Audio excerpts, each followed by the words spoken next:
thank you guys very much for watching me build this camping tent for my wood. That sounds dirty.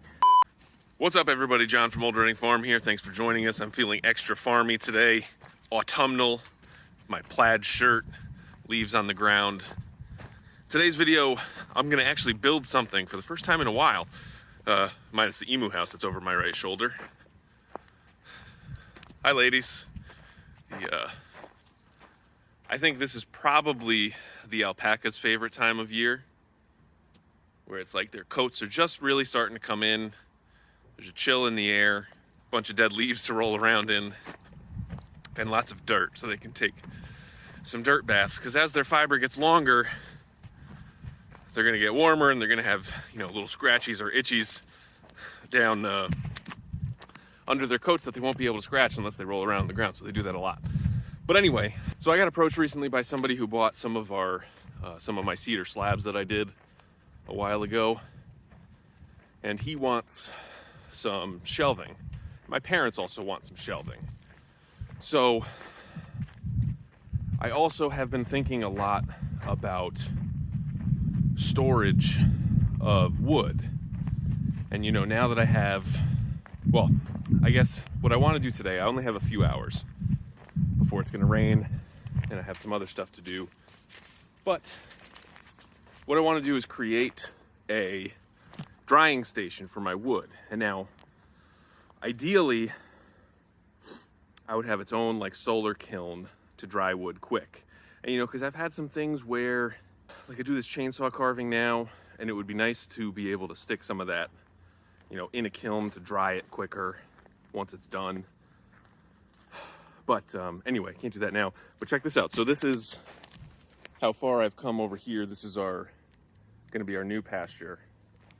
Much clearer now. But so what I'm actually gonna do today is I think I may take that down, which is the ugliest thing I've ever built. Watch the video about that one if you wanna see more details about it. But it was basically just a temporary shelter to hold our new boy alpacas when we got them. But so what I'm gonna do is basically just take some pallets that I have lying around, and I have all these extra 4x4s that we picked up years ago. And so I'm just gonna put together a quick temporary drying shed and see if I can get that done just in a couple hours. So let's get to it.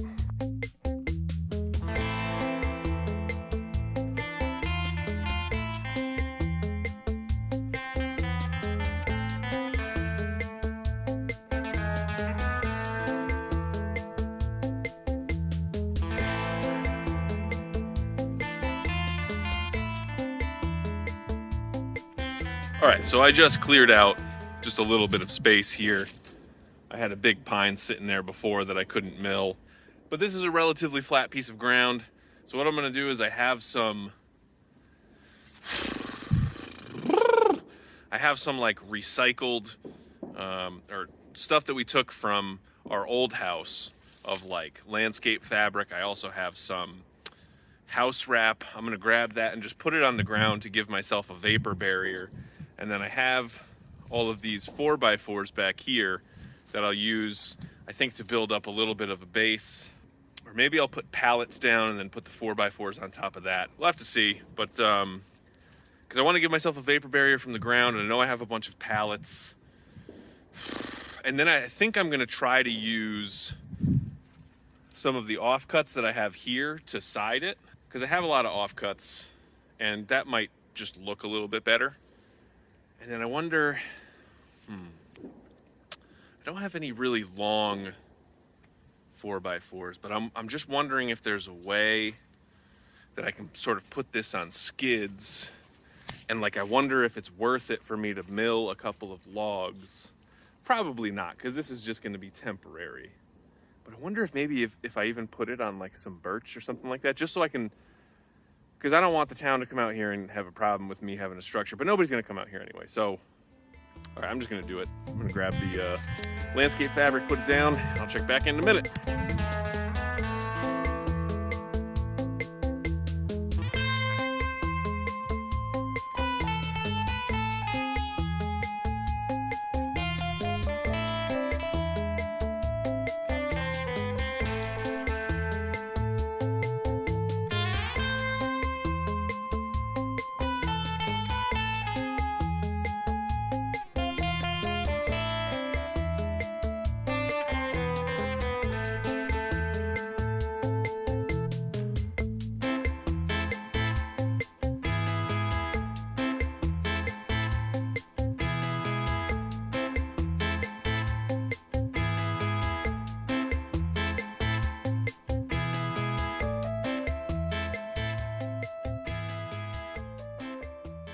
All right, so this is the ugliest thing I've ever built, part 2.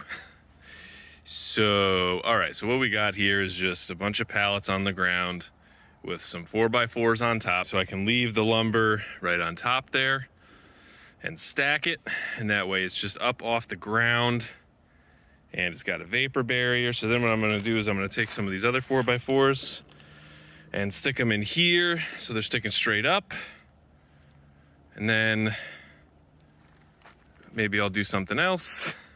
We'll have to see. Not really sure yet what the actual plan is. I do think I'm gonna add like some flat boards going this way so I have something to walk on, so that I'm not like risking my life walking on these pallets, although I could, you know, tiptoe through the tulips on my 4x4s, but I'd rather have something more secure. But then, you know, thinking about trying to load this up, like, I don't know if it's gonna make sense. I just don't really know. I don't really know. But I think I'm just gonna start with putting this guy over there and see how this works. All right, so the more I think about this, the more dumb I think it actually is.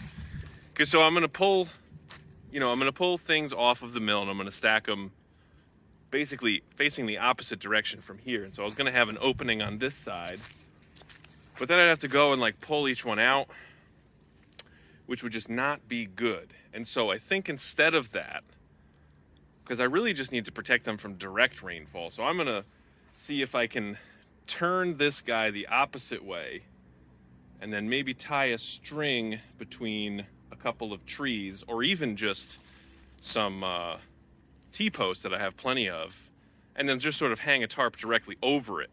And so that way I can come in and I can just like unclip the tarp, maybe flip it over, and then just drop whatever I got right there. I think that's gonna make much more sense. Okay, so I feel better about this now. Now I just need to turn this thing, which is obviously not gonna be an easy feat, but I have some scrap wood here, so I'm just gonna try to shore it up a little bit and then just literally like turn it just a tiny little bit and see if that works.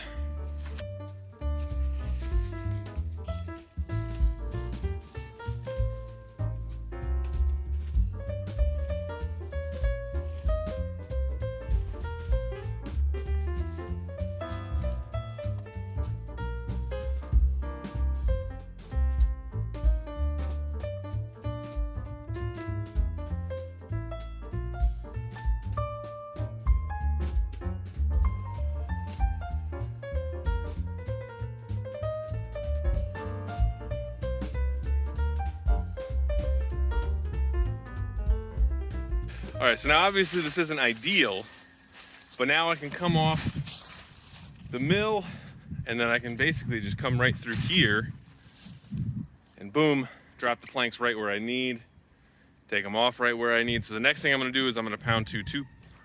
Also, MVP of the day is the tractor. Woo! That would have been such a pain in the butt. I'm gonna see if I can rearrange the thing on the bottom, vapor barrier, because now it's all crinkled up.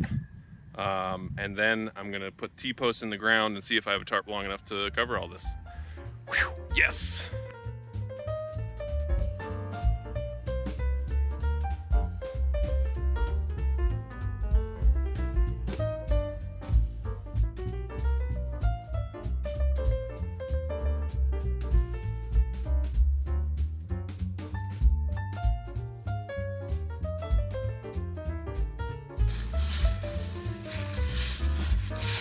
As you may have noticed, because of this giant knot, I am very good at storing my things in a well-organized manner. It's fine.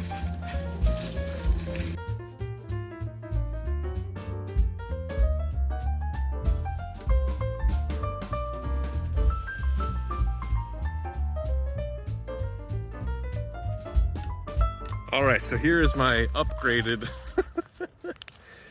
ugly, disgusting, temporary lumber drying thing. So it's like 16 feet long.